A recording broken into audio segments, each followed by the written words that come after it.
And I'll start sharing. Oh, hold on. When it's showing not right.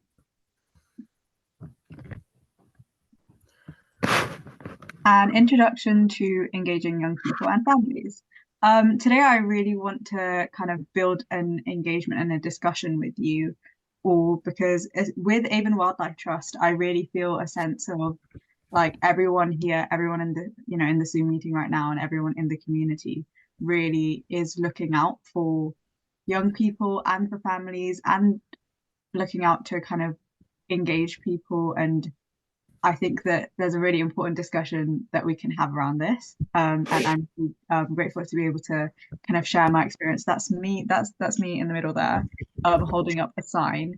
So in the summer of 2020, I got a grant to start a gardening club in my area of Newtown, which is in like St. Philip's of Lawrence Hill. And this was the final celebration which is celebration sessions, and celebrations are also one thing that I already really recommend for, especially for young people. Um, I think no one ever, anyone is not like, we don't celebrate ourselves enough, and having sessions like these was really important. We gave out certificates at the end just for participation, for turning up, and for trying to make a difference. So hopefully I can start with the first thing that I think is really, really important, which is kind of the practicality of it. When we say young people, I think I put ages 5 to 18 because that was like the age range of people who attended my gardening club. As you can kind of see in the pictures, and it was them and their parents. And like practicality is just the main thing here. Because I think it's important for every person thinking of building initiatives to take into consideration what the physical space that they have is and what the physical tools that they have are, and as well as thinking about the people who will come, who will they come with. So activities like watching documentaries that can be done indoors. We can kind of like older children or 12, 13-year-olds, they can sort of do that on their own. But if we had toddlers, we wouldn't really, watching like wildlife documentaries wouldn't really be something that is practical. And I've just put some ideas of different activities which I found definitely engage young people. Things like upcycling is a really good way to give give young people skills that they can then take on for the rest of their lives, which I'll touch on too. Things like upcycling, watching documentaries, debates around interesting climate topics, maybe more specific to your location, crafts, scavenger hunt planting, and bird watching. These are different activities that can be done in different places. Again, with the theme of practicality, it's important to think about, is it going to be raining? Is it a sunny day? What are the energy levels of the people that I'm engaging? Sometimes, younger children do really like scavenger hunts, but you get like teenagers who are like less hesitant to these things. So it's really important to keep these things in consideration, but also the barriers. So I would love to hear from you about what examples of barriers can you give for like the practicality of these sessions. Definitely ask me as well if that question doesn't make sense, but what I'm trying to get at is like a little bit a brainstorm of what do you think stops young people from coming to sessions that you've noticed in your experiences?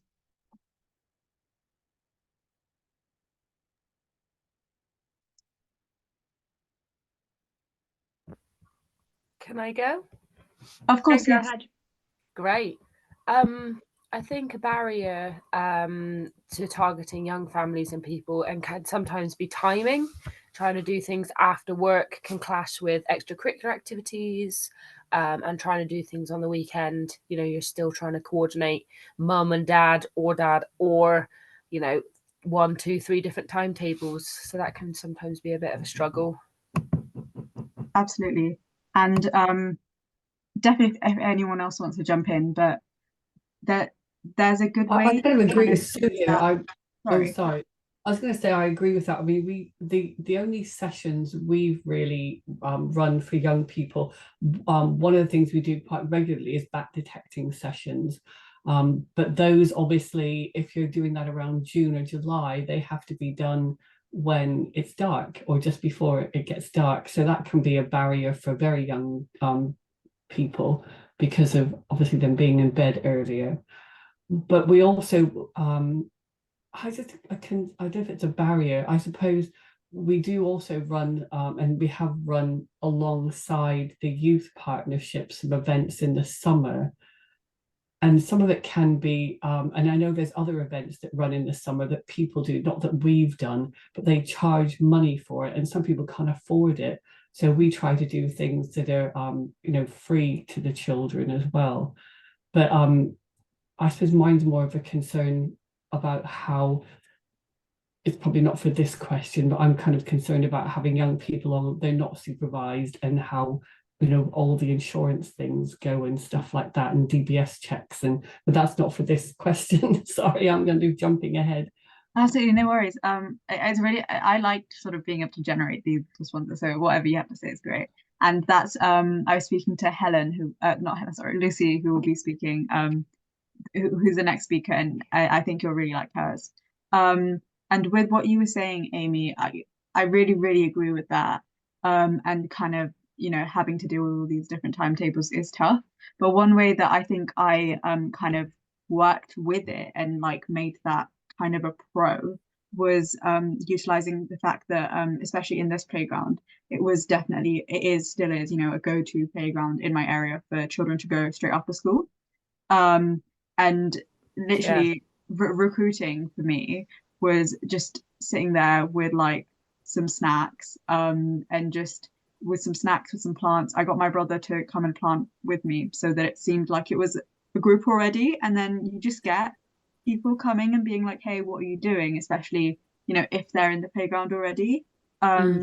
And since they tend to be with their parents as well, it kind of offsets a lot. And you can ask, I asked them for consent and I had all of these forms. So sometimes you can use that to your advantage. But yeah, it's definitely, I agree, there are like a few timing barriers, and cost is unfortunately, cost is definitely one of those things that, yeah, yeah, cost is hard. Okay. Interesting. Sorry, Hemlata. Yes. It's really interesting about what you were saying. It kind of reminded me then, and we were in Hardwick Road, which is a playground as well in our area, and we were planting some spring flowers. And actually, we had the same thing happen. Some young people came over and asked what we were doing, and then they said, "Can they join in and help?" And yeah, that was very much the situation we had. We had a situation there were parents not there, and we didn't have any forms. We hadn't expected people to just want to come and help. And we did have two young boys come and help us. But I'm not sure the situation in that case, whether we were covered by anything or needed to do anything more, because they just came up and said, oh, can we help? And they joined in. Yeah. Yeah, I guess a learning point from that is, expect that people will be interested because we're interesting. So why wouldn't they be, right? Yeah, yeah. Yeah. Just to add to that, I think, Sue, I think I don't know completely like in terms of like rules and stuff around this, but I think if you're in a kind of public place and there's like loads of people around and you've got a few of you there and there's some young people that are under 18, but there's not one of them on their own, and you're not in any, like you're not going off with them anywhere, or Yeah. it's kind of like it's not, it's very, very low risk, that environment. Like it's different from if you were setting up an organized club or something with unsupervised children or young people, which I'll talk about in a bit. Yeah, it sounds awesome that they joined in. Okay. No, thank you. Super happy for anyone to jump in when they have, when they want to, I like making this a two-way thing. And this second point is something that's really important to me. Obviously, when the participants are so young, and I benefited from this by sort of participating in nature, climate change focus activities when I was young. We have to think about the fact that the young people will take this experience with them for kind of the rest of their lives, and it will kind of shape a bit of how they see the world. And that's really important. So I've talked here about things like tangible things that they can kind of come away with, like tea, squash biscuits. Genuinely, like, these things are so important for people, and that's what makes someone remember, and that's what generates a lot of conversations. Like, how many, really interesting conversations have you shared over a mug of tea, right? I think one time during the Newtown Nature Club gardening sessions, it was raining, so we had to go into an inside sort of like communal space, and it was just mums making each other tea and like talking while the children did like some nature-based craft, and it just generates like things like sharing some tea, sharing some biscuits, really generates organic conversations that are based around like climate change and making a difference, and again with more tangible things that children can take away, if we let them come away with like an art piece that they've made themselves and make sure to really celebrate that, that will really shape how they kind of see themselves and how they see their role in nature, I think. Other things that they can take away, especially for me as so I'm doing a biochemistry degree currently, and like I really feel the importance of like factual knowledge, and like knowledge is so powerful to me. And I tried to put in some fun facts about photosynthesis when we were doing it, but just like right now, like learning about these processes on a molecular level, it's so interesting, and those are the things that I keep with me, like to kind of shape the way I see the world and these tools. As well as, right, like you see, that's actually my brother in the picture, and we had funding to buy pots and some soil and some seeds. So we chose to buy like poppy seeds and herb seeds that grow quite quickly, and we could just give away these pots of soil and seed, and for children to take home to their houses, to their flats. These really sort of good idea. Yeah, exactly. Thank you. Not only are they sort of easy to keep and easy to carry around, they're also very quick at growing. So poppies and herbs grow very quickly. And if you think about sort of interacting with children, I know I have cousins who tried to plant an orange seed and was like sad the next day when an orange tree would like turn up. Right. That is that's what children are like. So with herbs and poppies and things like that, they grow very quickly, and children kind of see that as like having made difference in the world, having done something, and like feeling connected, and that like just being able to build that inspiration is really important and really really valuable for both like being facilitated, but also the people who you're facilitating with, the parents. So I think this is so key, and it's so important to me, like personally as well. I would love to hear which one of those examples leap out to you as something relevant to your community, or maybe some of these things aren't as relevant. Yeah, I would love to hear that. One of the things I really like about that last picture, Hemlata, is that the watering can using the milk jug.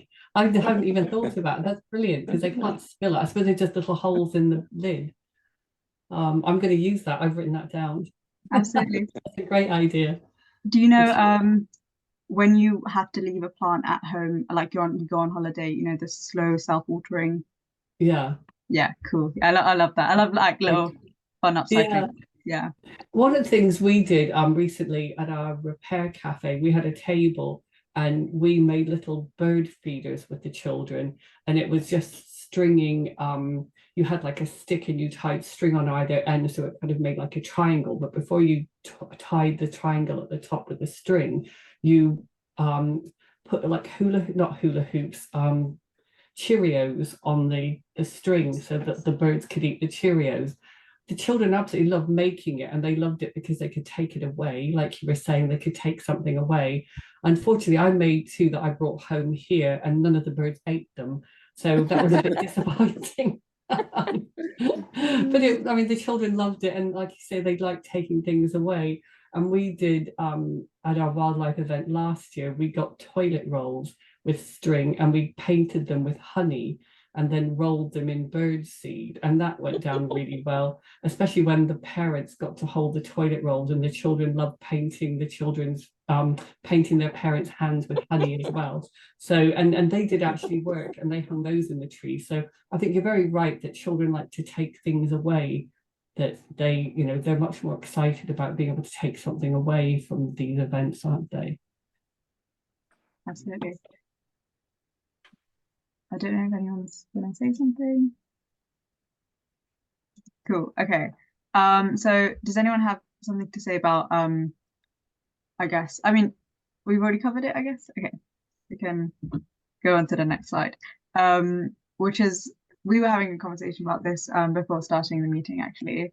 And this is a little bit of a continuation on what can young people take away. And I'm sure that you might be thinking, or the people who participate in your activities might be thinking to some level, right? What's next for people who participate in these kind of events? So like activities they run, you have like sometime in the spring, right? May, like something runs for all of May. And then, then they might not get funding, or different groups kind of do different things, or they move around, and those people who are in those communities, they kind of stay there. And it's like, unless someone else comes back up offering the same kind of activities, there's not really any, like, if there's not signposting for them to go, where can I go to continue these kind of experiences, people just like have that one-off experience, and it just stops there, which I think that shouldn't be the case. I think that if you're exactly right, you do something once and then you kind of don't continue it, what's the point? I think we should aim to build systems that kind of grow on their own. I think what I've benefited from is, like I was saying, I attended a sort of Action for Conservation is a young people's charity which empower young people by teaching them about nature and climate change, and they take young people to summer camps. And I was lucky enough to go into a summer camp in Pembrokeshire, and with that kind of inspired me to then go on to do things to serve my community, and inspire them about climate change, and to work with young people and facilitate. So that sort of chain of, inspiring someone and then inspiring them to inspire more people, I think is something that we should aspire to. And one way to do that and make sure that people are still felt like they are surrounded by a community and they're not like overwhelmed, I think, is to connect to groups that already exist.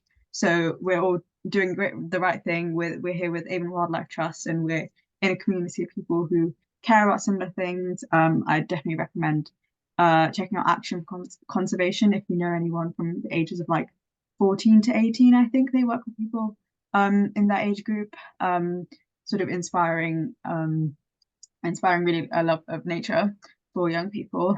And yeah, I think that taking your own experiences is also important. I wouldn't know much about, people who do like climate engineering or something, but if you had a background in that and you were able to inspire your participants to seek that out, or read up about like certain things that they were interested in, it would allow like this seed to just keep growing and, plant more seeds, which is what we want. I think we want to engage young people, and then we want to be a springboard. Like I've said, we want to be the I really love the quote, we stand on the shoulders of giants. Like, we want to be the giants that they stand on the shoulders of and like build on top of. So I recommend I'd recommend, continuing working with Avon Wildlife Trust, Action for Conservation. And for Bristol specifically, I currently go to the University of Bristol, and I know that they're really trying to work with communities now, and their sustainability network is growing a bit. So I'd recommend them as well. And I'm sure that you all know as well different groups to signpost participants to. So yeah, that's really like the three key things I think for me for engaging young people and families. It's like, what is the practicality of what you're about to do? What will these people come away with? And how can they connect to existing groups and networks? And that's all I really have to say. Would love any questions or any comments. No, awesome, Hemlata. Thank you so much. That was brilliant, sharing your experiences and tips and what you found worked, what hasn't. I think there's so much to take away from that.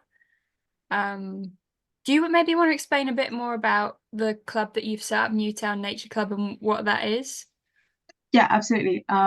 So Royal Botanic Gardens Kew offers funding every summer for young people the ages of 14 to 25 to kind of promote British wildlife in their local areas. And I managed to get one of those grants in order to, with sort of my idea of starting up a local gardening club for children in my area. So if you go, if it's on the cycle path, Newtown is sort of in Lawrence Hill. And it's right on the cycle path, and we have a lovely playground. And I just saw that and I really just had a vision of, planting with children in that playground and doing art and just, really making that community like more of a community and really tapping into that energy. And yeah, so I won the grant and I worked with, like, my parents helped me out, moving the soil about because the soil was kind of heavy. But what I really hoped to do was activities which, people my little brother's age, he was like 12, 13 at the time, things that he would find interesting or things that I would find interesting. And it really just grew quite organically from, children who were like always in the playground. And on sort of the consent side of things, I was really supported by Action for Conservation again, because they had like consent forms and they kind of sorted out all of the security and background checks. I was also like 16 at the time, so it was like, well, I wasn't even sure if I could get DBS checked. But yeah, and with that, even after the funding ran out, I was still able to, because of like the locality because of how close everyone lived together, I was still able to, like, every cop send out papers, pencils, and just and like run mini competition, mini drawing competition, like draw something that inspires you about COP24 or 24. Yeah, it was like, draw something to do with nature that inspires you, or just like still keep that connection. And I suggested that the parents sort of send me, pictures of how they were getting on with their plants, and they were really, really happy to do that. And it just feels like we're still in contact, and it feels like I built a network. And yeah, I hope that was enough background. No, that's great. Thank you. That's very cool. Yeah, I'd love to know actually about how, like, what was the kind of age range of children that you had coming, and did some of them come like without their parents, or were they all sort of supervised? I was lucky that they were all supervised. And the age group was, it was, if you think about families, some people have like children who are 4 and then children who are 11 as well. And that was a little bit the case. I had a couple of 4-year-olds, but they all had older siblings who were like 11, 12. And then I think my brother was the oldest one there, and he was like 13, 14. So it was quite a big age range. And I think it helped that a lot of them like lived quite close to each other, so it didn't feel too it didn't feel like it was people traveling too much or that kind of thing. Yeah. Oh, that's really cool. And I'm kind of amazed that you managed to do things, like kind of debates and documentaries and that kind of stuff. I didn't. I was documentaries was like an idea I put in just now as well. Okay. Yeah. I think we mostly focused on gardening skills, so things like moving pots, moving when a plant gets too big for one of its pots, moving it across, and small pot planting, and like you say, the toilet roll cylinders, kind of upcycling and sort of nature art, those kind of things. Documentary would have been something cool, but no, I didn't think of that at the time. Yeah, I got a couple of ideas from what sorry, I got a couple of ideas from just listening to your talk. One of them was you're talking about getting like things to grow quickly. And I was thinking about mustard and cress. Yeah. If they kids went away with something like that, they could see things growing fairly quickly in a couple of days. Really quickly, yeah. And then they'll get really happy with themselves. And the other thing is, Alison's sort of involved in a beaver project, but others are as well. And I was thinking there is that sort of young age group who like having their faces painted. And I was thinking sort of having them done as beavers would be quite good. Or other riverside animals, yeah. Absolutely, would love to see any pictures of that if you get it with consent. Actually, Emma would be first in the queue. You look nice with orange teeth. Yeah, it'd be great. I can give the talk with orange teeth. It'd be really good.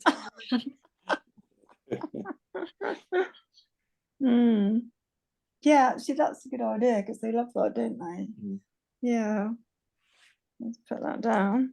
But yeah, just that really, I think, really gets you thinking of the idea of taking something away, whether it is just that interaction with biscuits and tea or something more physical like face paint, plants. It's really nice to frame it in that way. Yeah, make a pair of ears. Yeah. Some teeth. Beaver tails. Beaver tails, yeah. Sue, did you have anything that you wanted to ask there? And I was just saying it was some really great ideas there as well. And one of the things I sometimes struggle with, I suppose, is finding ideas that you can do with young people and what's the best thing to keep them engaged. Because some of the things you know, you can do with older people, you know, the younger ones aren't going to have that level of, you know, what do you call it, you know, wanting to do it for very long. So they're trying to find ideas, but like nature art and various things like that is really good. Yeah. Maybe we should have a group we can share ideas as well of different things we can engage with children. There's a lot of resources out there, Sue. I know it's just sort of finding the right ones, but have you ever looked on like the Wildlife Watch website or the Woodland Trust website? The Woodland Trust one is good. I didn't know what was the other one. Wildlife Watch. So it's kind of like the junior branch of the Wildlife Trust, and we've got a lot of like downloadable like worksheets and stuff, and like they're like good colouring in ones, and they've got ones that are like how to make a simple wormery or how to make a simple bug hotel. There's like lots of little ideas for that. Yeah, I think maybe slightly older age group, but YPTE, which is Youth Platform Something for the Environment. I can find the proper acronym. They have loads of free resources that they YPTE. Not fully sure what that stands for, but they have some good stuff. And one of the things that I do is whenever I go to a charity shop, I'm always looking at books and, you know, things they have there that might be inspiring as well. And I mean, even just like this book I found was and it has got a chapter on like nature activities, so that, you know, that's quite a good one as well. You know, floating flower bowls and all kinds of things. That reminds me of something. Pebbles and nature wands and making paintbrushes out of anything you find and then painting with it. So yeah, so I can find charity shops are quite good as well for, and also you might find books. I sometimes find books in charity shops which are good prizes if you're running a competition for children, which you can find sort of books that haven't been used very much and can make good prizes for children on all sorts of like nature and wildlife and climate change. And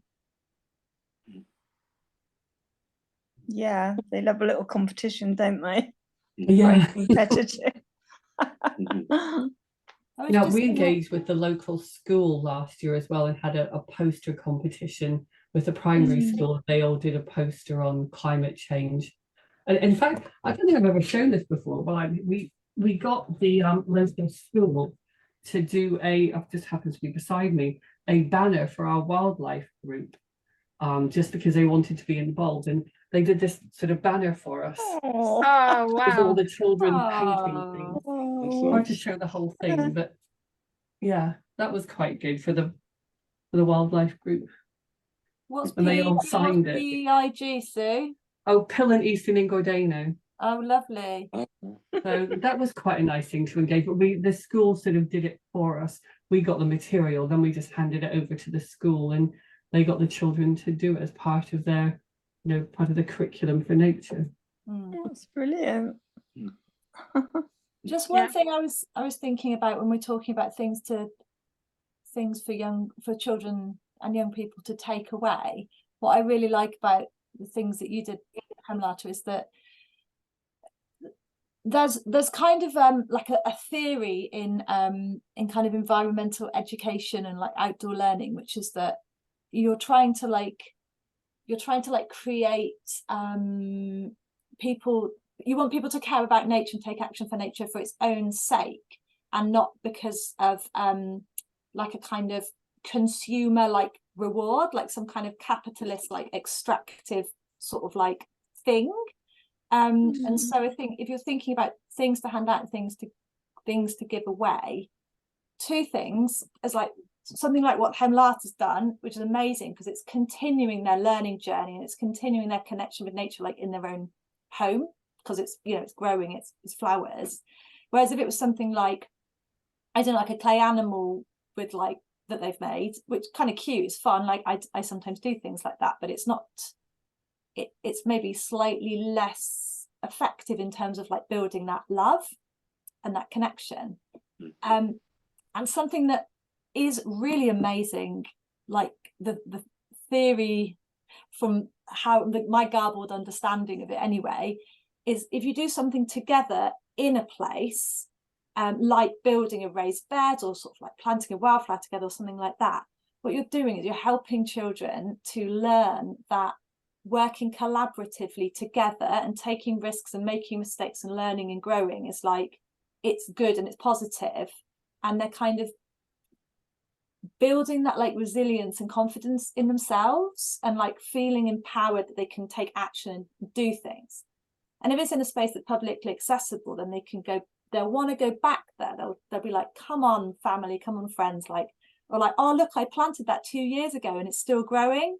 And so it's kind of about like, what's the next step on that journey? How are we helping them on, how are we helping them towards that? Absolutely. I'm so happy to hear you say that. It's always nice to hear people being enthusiastic about young people in that way. It really, really warms my heart. So. Do you want to do your slides, Lucy, and then we'll have more time for questions at the end? Yeah, sure. I just wanted to check before I do that. Where so Sue, your Pill, the Eastern Gordino kind of area. Alison and was it Steve? Steve, yeah. Yeah, where are you based? The east side of Bath, in Bath Eastern. Okay, cool. Bath, yeah. I won't talk about too much Bristol focused resources then, because they might not be quite so relevant to you. Well, that's okay. It's all interesting. So yeah. Okay, cool. Yeah, good to know what's going on. Yeah. Let me see if I can share my screen. It's gonna start on other stuff. Ignore that. I couldn't think of like a good title. Right. Okay. Wow, Hemlata, your presentation was so great. It was so interesting. I'm going to talk a bit more broadly. So I manage our work with children and young people, and I've worked in environmental education for a really long time. I used to do more teaching of A-level and GCSE ecology and geography, and now I manage our whole programme, and so it runs from early years sessions right through to working with up to 24-year-olds. We have a young volunteer programme, and a lot of like traditional like school visits and things like that.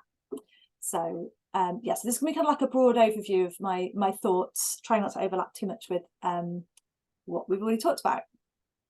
So I guess when I'm thinking about working with groups, I'm thinking about whether they're supervised or unsupervised. And both of those have really got their merits and their challenges. So supervised groups are, first off, just like tons easier. As Hemlata's talked about, you've got the parents along. If you've got the parents along, that makes safeguarding just a million times easier.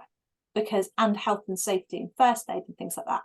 I wouldn't want to give you specific advice on, because I don't know, because I haven't run a community-based like group like you all do, but it's a lot easier and there's a lot less risks involved when you've got responsible adults with your group.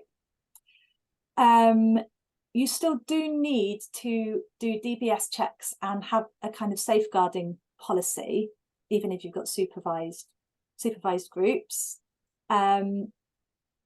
If you have like a volunteer, like a one-off volunteer doesn't need a DBS check, but if you've got somebody that is working kind of like with children under 18 or vulnerable adults, so an adult with like a, you know, like an additional vulnerability, like they've got a serious mental health problem or they've got learning disabilities or something like that, then you do need to think about it. So organised groups, I just think what I love about working with like an organised group like the Scouts or like a local youth group that wants to come out to you or something like that, that's what I'm talking about really, is what I love about it is that I and you are like you're like the people that know the local patch, you know the nature, you love the nature, and they have expertise in working, the staff have expertise in working with children and young people, potentially from different kind of backgrounds and with different needs that you might not necessarily understand that well yourself. That's definitely the case with us. So for example, I work with CAMS, which is like the Children and Adolescent Mental Health Service in Bristol. And that's really cool because I know that I don't have to be an expert on wellbeing and mental health. I don't need to know about how to cope with somebody that's you know, that's got an eating disorder or is self-harming or something like that, because that's what their staff are for. So what's brilliant is you can just be super enthusiastic and really like, you know, share your love and plan something really fun. And they can work with you to make sure that their young people, they're responsible for their young people, to make sure that they're safe, to make sure that they feel included, to make sure it's appropriate for them. So it's like a really, really lovely thing to do. And it means that you're getting more people into your, you know, into your brilliant green spaces. What I would suggest is you need to be super clear on roles and responsibilities. So like, just, you know, they're responsible for the behavior of the children. So if something goes wrong, it's their responsibility, you know. They are the first aiders. They have that responsibility. If you kind of lay it all out just in like an email or something like that, everybody's clear on who is responsible for what, and it just makes things much easier.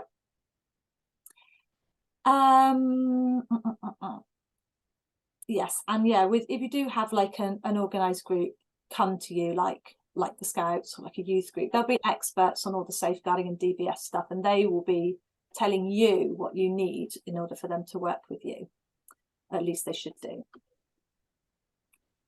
Sorry, can I ask a question? Yeah, of course. Yeah. So probably, so you're saying that even if you're doing supervised groups and you have families, that if you're doing that, say like with our bat detecting that we're doing, because we have families that come along, none of us have had DBS checks, that we might still need to have DBS checks for that? I'm not actually totally sure on that, Sue. Okay. I guess, yeah, so I don't know totally on the legal side of it. I suppose where I would be coming from with it is, yeah, I don't actually know exactly when you do and when you don't.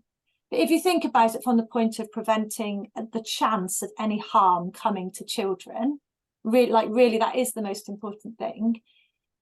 If there's no opportunity where, you know, if parents are with their kids the whole time, it's like a one-off activity, the risks are much lower. But yeah, I'm afraid I can't specifically say for that. But I have got, actually, on the next slide, I've got something that might be useful. Just to jump in my experience, when, and I'm not sure if the people were DBS checked, but when I participated in these kind of events when I was younger, I know that emails would always it would always be that I was in like a Zoom call with two other people, or if the email would be sent like to my mum as well as a third person and the person from like the sort of organization, or like you're like, I think a lot of child safety comes with like having to be with another person when you're interacting with children as well. Yeah, not sure about like the legalities of it, but yeah. Yeah, that's exactly the case. Yeah, because you were under 18, they would have been making sure that, you know, you weren't kind of alone with one person. Yeah, totally. This link I put in is really, really helpful, and I think you should check it out if you're, you know, if you're concerned or sort of thinking about what you need in terms of legal stuff, but also kind of best practice as well. Yeah. What I don't want to do is in any way put anyone off for working with children and young people, because it's amazing, it's brilliant, and it's incredibly rewarding.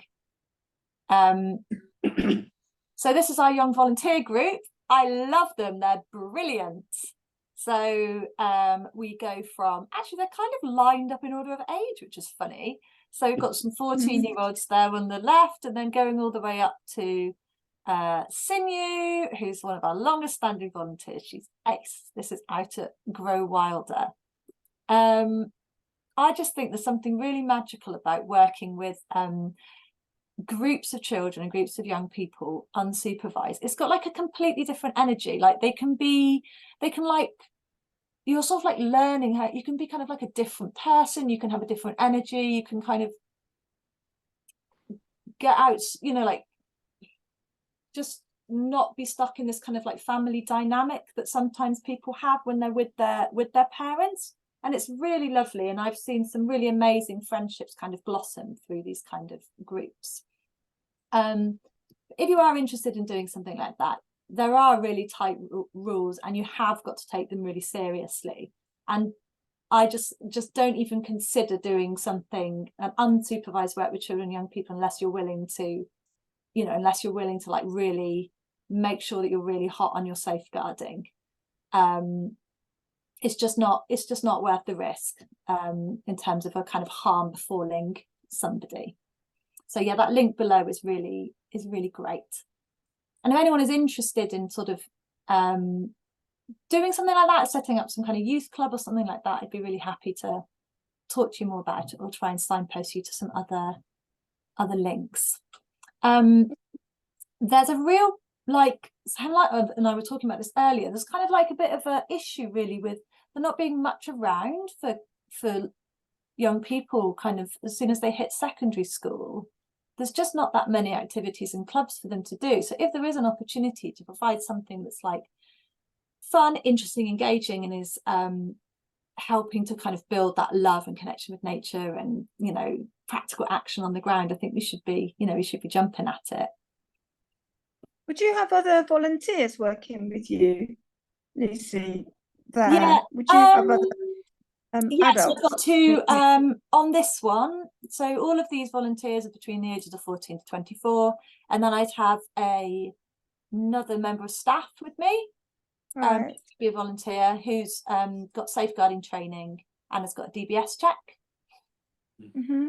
And there's lots of really good safeguarding training online available, like sort of like 2-hour sessions and things like that is probably what you'd need. I can't say for sure, but that would be my instinct, and it's quite interesting and good training. Where do you find that? You just search for it. You just Google it, do you think? Or I'll see if I could dig out a link and send it to you. We do ones that are through the Wildlife Trust, but I'm not actually sure for voluntary groups. I'm sure there's training out there. all right, you've got one through the Wildlife Trust. Yeah, but as a kind of member of staff, we you know, we're really hot on that. So a lot of our staff have had safeguarding training. So I don't know, but if I do find somewhere, I'll send you the link. There might actually be, if you look on that Next Door Nature Hub there, you might also be able to find something there. Okay. Yeah. Thanks. Other stuff. Unless anyone's got anything else, or Hemlata, you've got anything else you want to add on this kind of, on this side of things? kind of interesting in your experience as a young person doing these kind of activities. I've got one kind of question as well that was from a previous slide, was you know, you were saying working with organized groups and being clear of the roles and responsibilities. Yeah. Is there like some kind of format you could send out to us, which are good things to get clear about? You said about, you know, first aid and behavior issues. I don't know if you have a list of things that are good to do for, you know, for what roles and responsibilities we should be thinking about.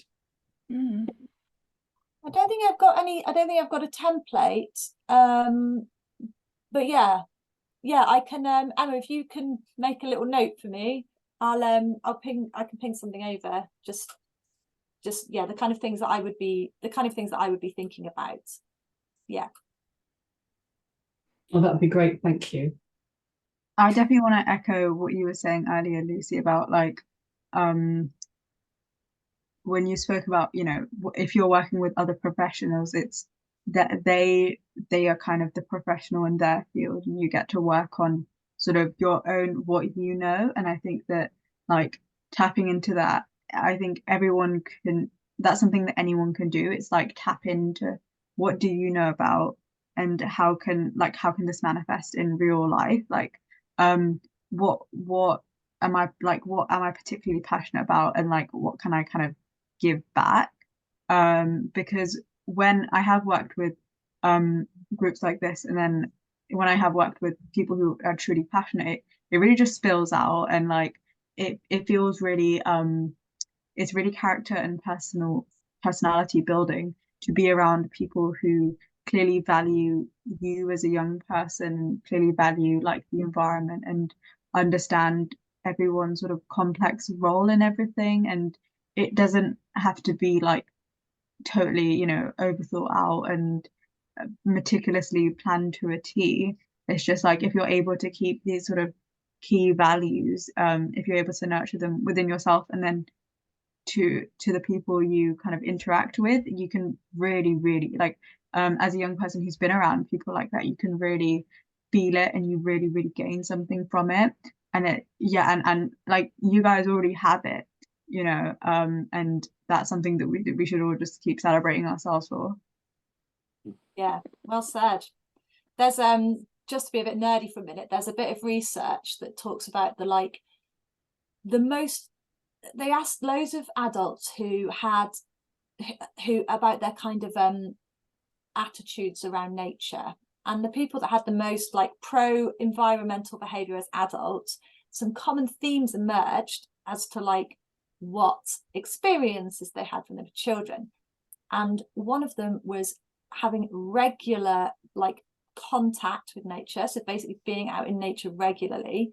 And the other one was having a like trusted person that was their like sort of like route in. So that was like really critical, like a grandma or a teacher or just a family friend or someone like that who kind of like helped cultivate that love of nature with them.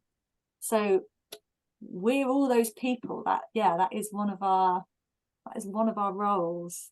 And it's quite a like amazing thing to think that you could do that for someone. Probably all of us have had someone that did that for us. So yeah, like I like the idea of us being giants on top of other giants with other future giants. God, it's going to get heavy. Cool. Right, I'm going to move on. So Hemlata's kind of touched on this already, actually. So I wanted to talk about the sustainability of what you're doing, and I guess it's just thinking about that. And like at the start, if you're planning like, I don't know, a family fun day or something like that, or your bat detecting day, Sue, or something like that, it's kind of thinking about, yeah, what is next? Can we signpost people onto something else that's happening? And if you think about that before you plan the event, that's really fun. So sometimes if I'm really organized, what I'll try and do is I'll try and run like a butterfly activity the week before the big butterfly count, or I'll try and do something about birds like a couple of weeks before RSPB's big bird watch, or like maybe you know that planet Earth is like the latest David Attenborough things getting released in next week, and you might like, you know, like you can kind of tie things into there's something cool happening pretty soon that's like, so the next step is like a little hop rather than a jump. And then like just a brief couple of points, because this is something I've learned the hard way, and I don't even know if I have learned it yet, is if you are working with families and if you're working with young people, they just need reminding all the time. You think that you've done enough marketing. You have not done enough marketing. You think you've sent enough emails. No, you haven't. You need to send another one. You think it's okay to tell them just a week before and they'll remember. No. Yeah, I think like reminding people is so key. Because everyone's just, you know this already, but everyone's just got really, really busy lives. And yeah, it just can be so disappointing when you put so much effort into planning something, and then, you know, people don't turn up and they're like, oh, I just forgot about that. So yeah, I feel like we're all familiar with this situation. Just jumping in, I know I showed the picture of the celebration event. I was pacing, calling people, texting, calling, emailing, like multiple times a day. Come to, you know, you got to come tomorrow. Like, what are you doing? It does get embarrassing sometimes, and I think you know, it's definitely like, I think don't be afraid to be embarrassed or like whatever. Just you don't need to have to do it, because I look at that picture and I feel so proud, and I just think, oh God, I really don't want to call anyone off, but I'm glad I did. Oh, that's really good. Yeah. Final thing, this is a little bit cheeky. I've kind of taken two similar posters that I found on the internet, and this is just some advice actually I got from someone I've worked with a lot in Hartcliffe. And I was advertising this, I was doing this family day, and I was like, okay, we're doing this kind of like nature connection workshop where like we're going to be outside all day, like looking at birds and like looking for creepy crawlies and playing around in the mud. And she was saying a really good point, which is that that's great, and that will be really appealing to families that already like doing that kind of stuff. And that is what that poster on the right is aimed at, you know. Mushrooms, it's brown, it's a nature-based and single-use plastic-free play session. Like, great, that's attracting a certain type of person. But for a lot of families, there's certain sort of like phrases that be really, really familiar with. Like, so the idea of like a family fun day is like a very well established concept. Everybody can look at a poster and they're like, okay, I know what a family fun day is. I can see that I am the kind of person that goes to a family fun day. I can imagine that my friends would come to a family fun day. And you can then you can still do all your nature outdoor planting activities, but if you're pitching it more in a kind of, if the framing is something that people are more familiar with, then they're more likely to come, rather than it being something that they might see as a bit like brown hippie, or a bit like, oh, this isn't really the kind of thing that people like me do. So yeah, just a sort of minor point on that yeah, that I've kind of learned over the years. And that is me. Okay. That's pretty much everything I had to say. If anyone's got any questions, I'm very happy to.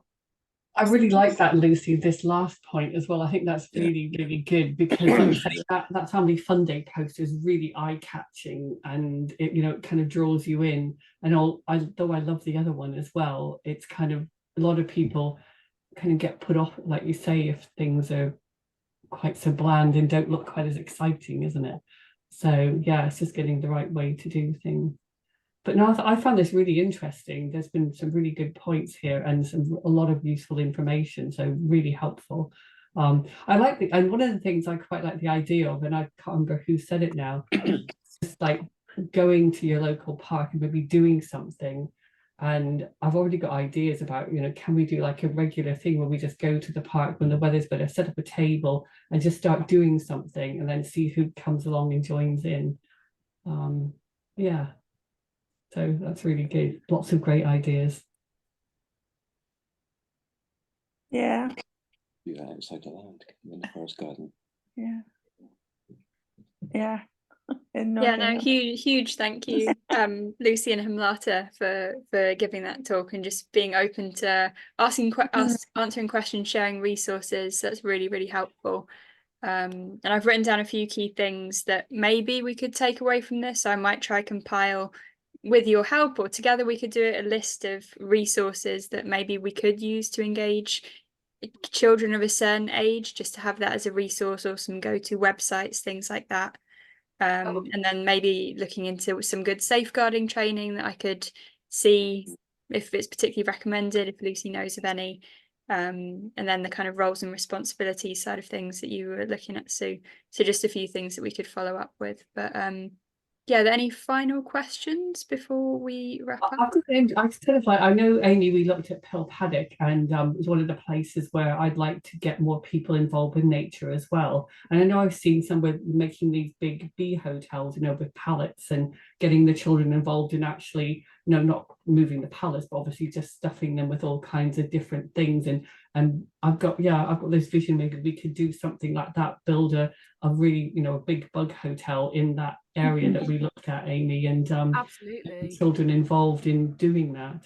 Yeah, 100%. If we can get, I'm sure it wouldn't be particularly difficult to find scrap pallets and, green waste in that general area, from the allotments or nearby the farmer.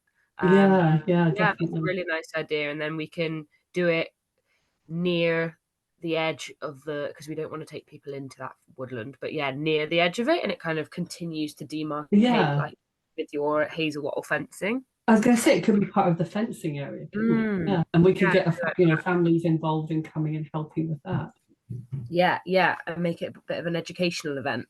Yeah, that would be good. So I've seen ones near ideas. us, quite current at the moment, to use that wire mesh, like I don't know, would it be 3 or 4 inches wire mesh, and then you can put it around the sides so everything doesn't kind of fall out. Okay. And it keeps everything together, sort of, if you join it, and keeps everything in place. Okay, thank you. Yeah, it gives it a bit of structural integrity.